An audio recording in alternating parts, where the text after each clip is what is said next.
Hey, welcome to Lorhana Gaming. We're going to be going through Shimmering Skies set review today. We'll be covering Amber. And we're going to be hitting card by card with a comment or two on each one, and then we're going to be putting our top 3 picks in there.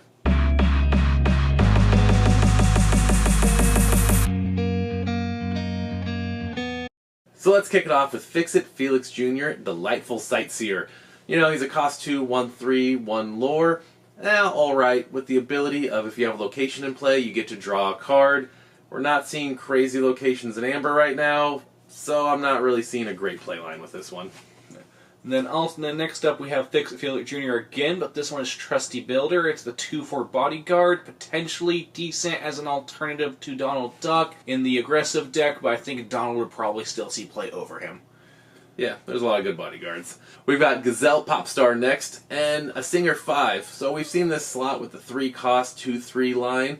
Now questing for 2, so it does beat Ariel out there a little bit, but you're not getting your song package. So we'll kind of see how it really fits in. You got a lot of good singers in this one, and the 2/3 stat line is a little bit soft. So some play, good decks, but we'll see.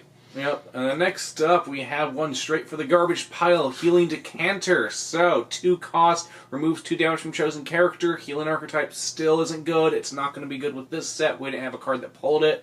Just move on from it. There you go. Then speaking of healing, we have the Healing Touch. Now Grandpappy reaching out here to remove up to 4 damage from a character, and then you get to draw a card. Okay, up to 4 damage. That's nice. Cost 3, action, not even a song. So I think we're just really not going to see it happening. Yeah. So next up we have Kanai, Big Brother from Brother Bear. He is a 2 cost 1/4, quest for 1 with Brothers Forever. Well, this character is exerted. Your character's name Coda can't be challenged, but he is kind of doing extra steps to become a bodyguard when he could have just wrote bodyguard and he would have been better, so I don't see him getting there. There you go. Then next up, little Lilo, Junior Cake Decorator. Nice Olaf stats here of a 1/3, cost 2, quest for 1. Sounds good, but 2 costs and support when your strength is only 1. No more support. Tier 1. Any day now. I promise. I swear. It's going to be Tier 1, guys. It'll happen. It'll happen. Any second. So we're just going to skip that one. Nice art, though. It is nice art. Next up, we have Minnie Mouse, Compassionate Friend. 4 cost, 1/5, quest for 2. Whenever this character quests, you can remove 2 damage from chosen character. Unfortunately, I don't really see the healing archetype being good. Same pile of that. Yeah, just keeps on going. Then we got a support moose. So here we got support and the moose in Rut.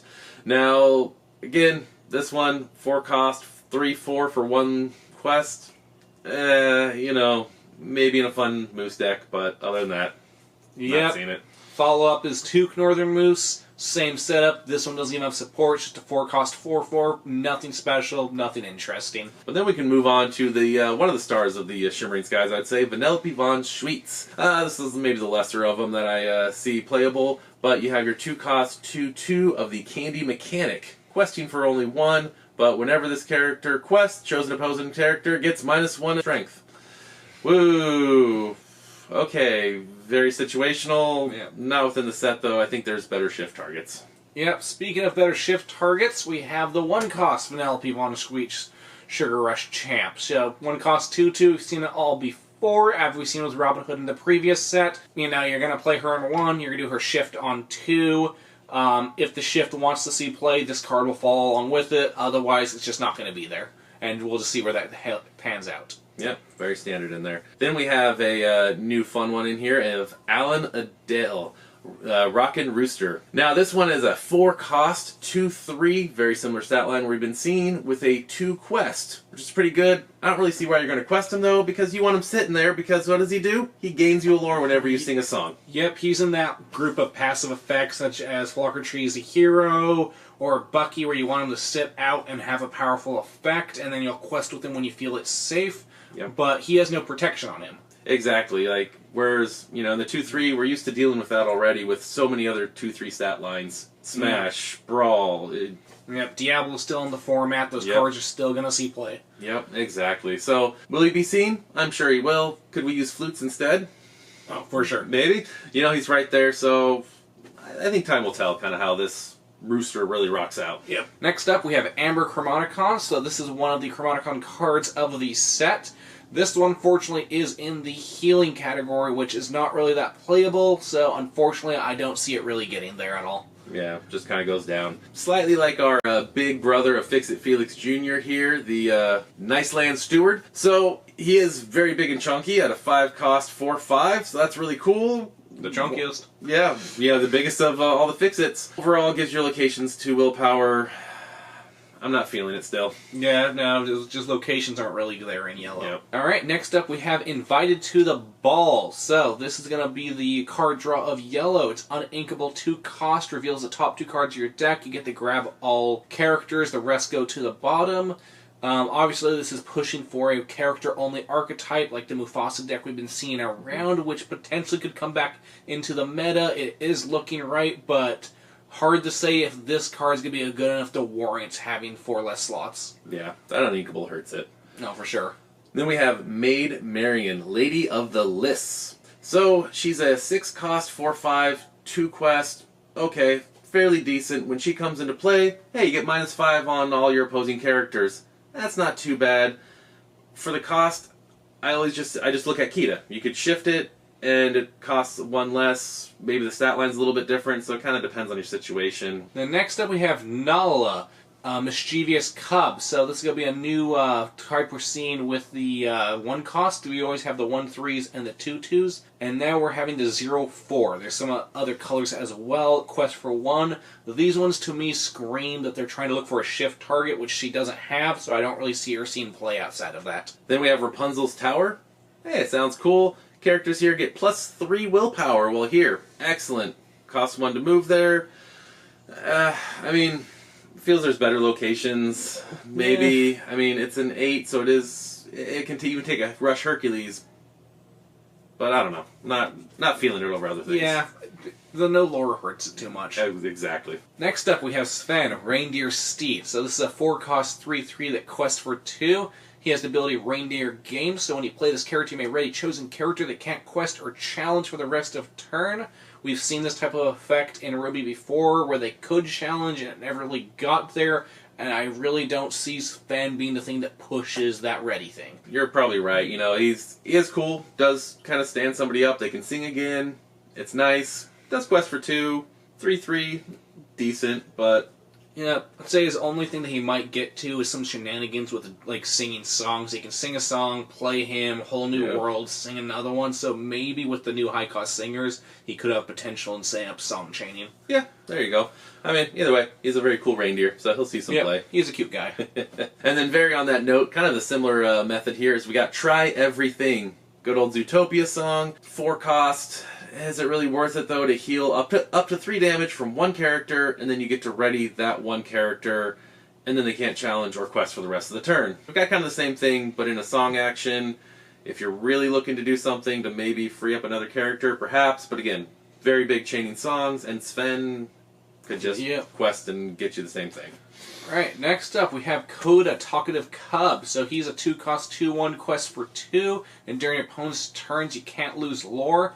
Probably decently playable. There is lore loss coming into this format a lot with the Shimmering Skies set, so if that does see play, I would see him replacing the Windy Darling slot of an aggressive deck. Not the reason you'd go and play the color, but I could definitely see him eking in there. Then we have another artwork we've seen quite a bit. Kristoff here with a 9 uninkable. Sounds crazy, but they're introducing that fun new mechanic of, hey, we're going to make this character cost less. How does this one do it? By songs in your discard pile. So for each one, you pay 1 less. Probably going to see it, like I said, turn, 5, 6 maybe? Yeah, depends how fast you sing the songs. Yeah, somewhere in there. I mean, he's a big 3/7. Just feels there's other inkable bodyguards that could be pretty good. Quest 3, though, is nice. Might see play, but yeah, depends on the archetype. I wouldn't see him in Steel Song, but there are other song archetypes, so potentially in some of the other ones, such as Lemon Line. Yeah, very, very good point. Right, then we have Moana, Daring Explorer. She's a 3/4 quest for 2 vanilla. Nothing really particularly special about her, but she is overstated for the cost, so I could see her as potential as a top-end aggro. Then we have our Pride Lands. Another Pride Lands from a callback from a couple sets ago. However, this one is the Jungle Oasis, and it is a 8 health, 1 lore, 2 to move there, and to do anything you have to have 3 characters in order to bring a character card from your discard pile for free. You banish the location to play a character for free, so you gotta move everyone there, and then the location goes away, and you get your character. Hades, anybody? Yeah, right? Miss Hades has the decency to stick around. Yeah.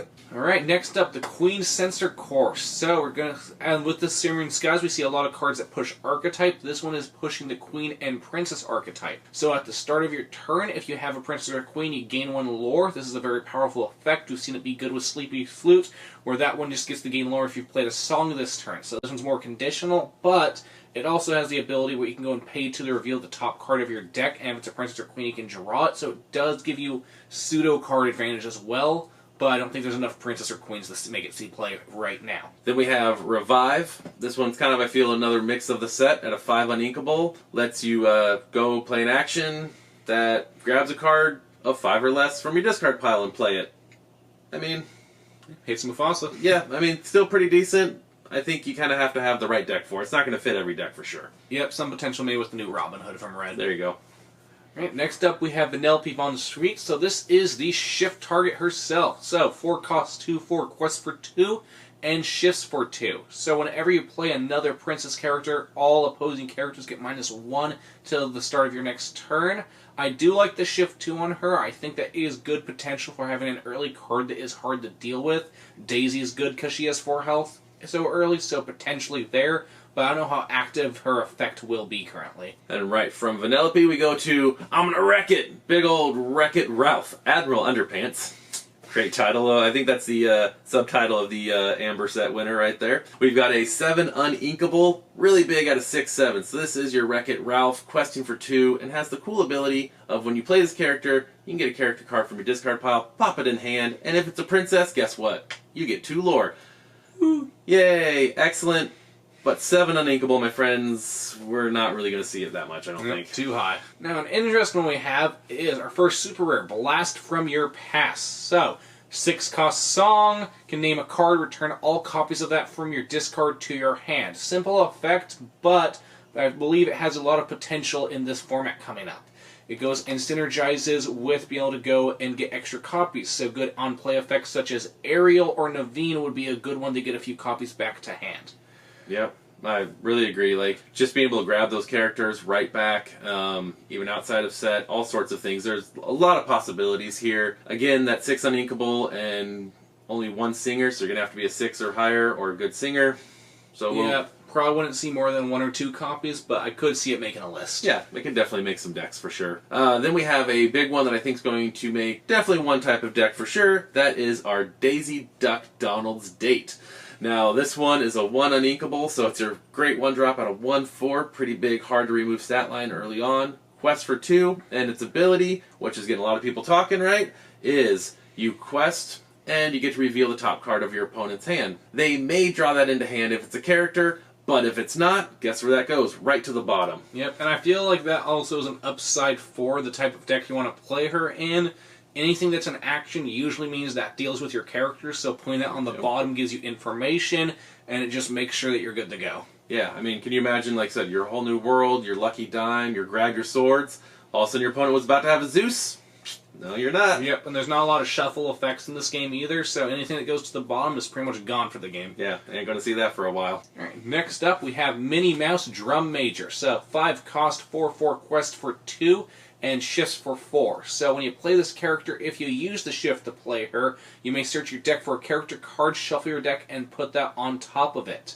We're seeing this effect coming in where they're giving shifts having an on-play effect that you normally wouldn't, which is nice, and we don't see many tutors, so there is some potential with that. Yeah, definitely agree. I mean, my biggest problem with this is it goes to the top of your deck, and it's only a character card.